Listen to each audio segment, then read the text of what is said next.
വളരെ പ്രതീക്ഷയോടെ ബ്ലാസ്റ്റേഴ്സ് ആരാധകർ ഉറ്റുനോക്കുന്ന ഒരു ടൂർണമെന്റാണ് super cup tournament. Kerala Blasters കഴിഞ്ഞ സീസണുകളെ പോലെയല്ല ഇത്തവണത്തെ സൂപ്പർ കപ്പ് ടൂർണമെന്റിനെ നോക്കിക്കാണുന്നത്. വളരെ ഗൗരവത്തോടെ കണ്ട് തന്നെയാണ് സമീപിക്കുന്നത്. അത് തന്നെയാണ് ആരാധകരും ഈ പ്രാവശ്യത്തെ സൂപ്പർ കപ്പിൽ പ്രതീക്ഷ അർപ്പിക്കാൻ കാരണമായതും. എന്നാൽ ഇത്തവണത്തെ സൂപ്പർ കപ്പിൽ ഇറങ്ങുന്ന ബ്ലാസ്റ്റേഴ്സ് സംഘത്തിൽ ഗോൾ കീപ്പേഴ്സ് ആയിട്ടുള്ള സച്ചിൻ സുരേഷും നോറ ഫെർണാണ്ടസും അതുപോലെ തന്നെ മിഡ്ഫീൽഡർ കോറു സിംഗും ഇവരൊന്നും തന്നെ ടൂർണമെന്റിന്റെ ഭാഗമായേക്കില്ല എന്നാണ് അറിയാൻ സാധിച്ചിട്ടുള്ളത്.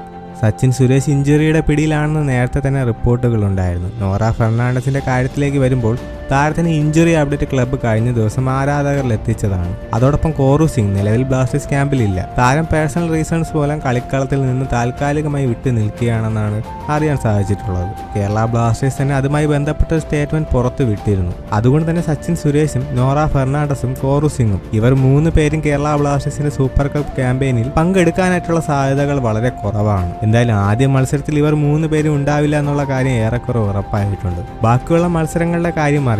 നോക്കൌട്ട് ഫോർമാറ്റുള്ള ടൂർണമെന്റ് ആയതിനാൽ വിജയിച്ചാൽ മാത്രമേ ബ്ലാസ്റ്റേഴ്സിന്റെ മുമ്പോട്ടുള്ള യാത്ര അത് യാഥാർത്ഥ്യമാവുകയുള്ളൂ. എന്തായാലും കേരള ബ്ലാസ്റ്റേഴ്സിന്റെ സൂപ്പർ കപ്പ് ക്യാമ്പയിന്റെ ആദ്യ മത്സരത്തിന് മുന്നേ തന്നെ വലിയ തിരിച്ചടികളാണ് ബ്ലാസ്റ്റേഴ്സിന് ഇപ്പോൾ നേരിടേണ്ടി വന്നിട്ടുള്ളത്. ഏതായാലും എല്ലാ പ്രതിസന്ധികളെയും തരണം ചെയ്ത് ബ്ലാസ്റ്റേഴ്സ് ഈ സൂപ്പർ കപ്പ് ടൂർണമെന്റ് വിജയിക്കുമെന്ന് പ്രതീക്ഷിച്ചുകൊണ്ട് വീഡിയോ അവസാനിക്കുന്നു. അടുത്തൊരു അപ്ഡേറ്റ് വരുന്നതായിരിക്കും. മുമ്പായി